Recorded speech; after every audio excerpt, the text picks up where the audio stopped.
Không biết còn phải dọn dẹp cái đống này đến bao giờ nữa đây.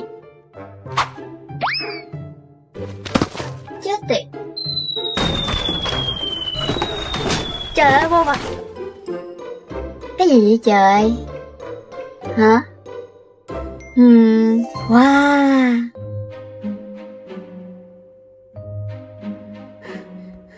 Mày vô nói nghe nè. Tính nhờ làm bài tập đó phải không? Tôi biết mấy người quá mà. Không có mà, tới giờ mới tìm thấy một cái thú vị lắm. Nội, trong tuần này mình đã nghe câu này 4 lần rồi đó. Cậu có câu nào khác không? Đừng có khinh thường người ta, lần này là thiệt đó. Tin được không? Không lẽ tôi lại gạt bà? Lát nữa đến nhà tôi nha. Tôi đi ngủ đồ đô đây. Bye bye.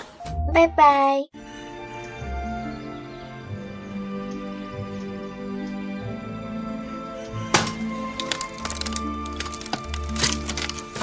Ha. Má ơi, hết hồn. Tôi có chuyện này còn hết hồn nhiều. Qua nhà tôi đi, kể cho nghe nè. Chưa có đi được đâu, còn đống củi cho bá nè. Củi lúc nào mà chặt hỏng được. Thôi đi đi, lẹ lên. Từ từ. Cái gì vậy trời? Ta-da. Ồ, Thấy gì đó không? Bản đồ kho báu á. Cùng nhau đi tìm kho báu thôi nào. Hả?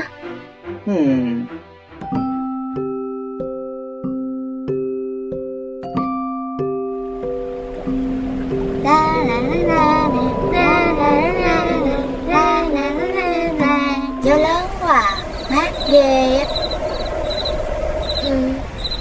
Tôi thấy là cái cầu này không có an toàn lắm đâu á. Sợ gì, để tôi đi trước cho. để tôi. Hay.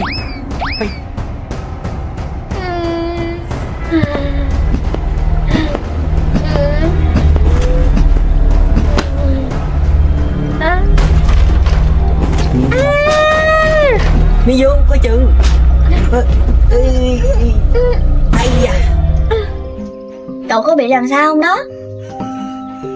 Không, mình không có sao hết. May là cậu không có bị gì hết á. Không có cậu chắc là mình tiêu đời rồi.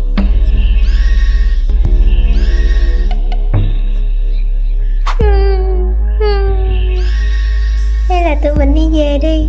Tôi thấy chỗ này đáng sợ quá à. Có gì đâu mà sợ, có tôi ở đây mà. Chỉ là cái hang thôi mà, để tôi đi trước cho.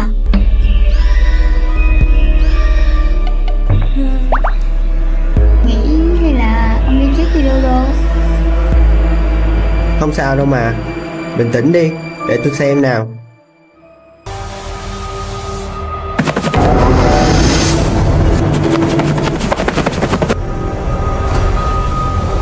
Nó hên quá, chỉ là mấy con dơi thôi.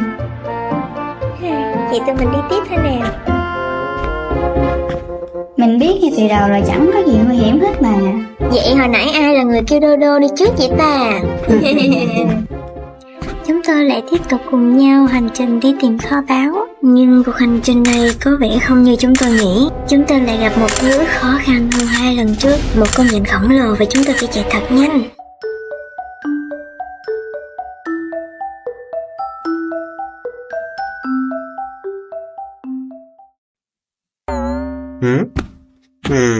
Hình như tụi mình đến nơi rồi đó. Wow, vậy là đẹp quá đi thôi.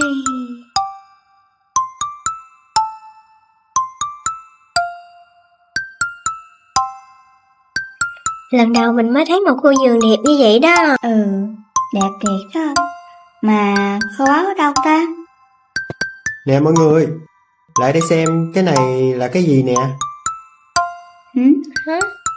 Tình bạn là kho báu quý giá nhất. Chỉ có vậy thôi hả? Mình còn tưởng là nhiều vàng lắm chứ. Không phải là tụi mình đã có kho báu quý giá nhất rồi hay sao? Cậu nói đúng đó. Tình bạn của chúng ta mới là kho báu quý giá nhất. Chúng ta phải trải qua rất nhiều khó khăn mới tới được đây mà. Vậy nên chúng ta phải biết giữ gìn cái kho báu quý giá này đúng không?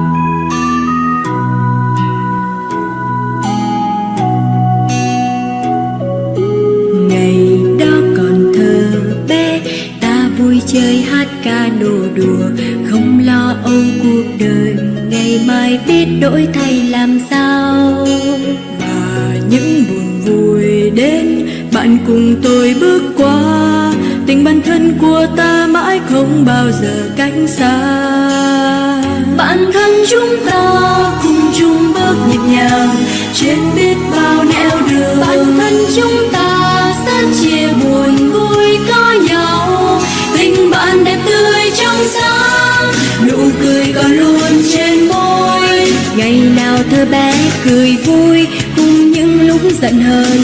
Vô tư vui biết bao bản thân ơi, dù rằng cuộc đời mai sau có biết bao nhiêu đổi thay. Xin nhớ cho rằng ở mọi nơi bạn luôn có tôi người cùng sân chia.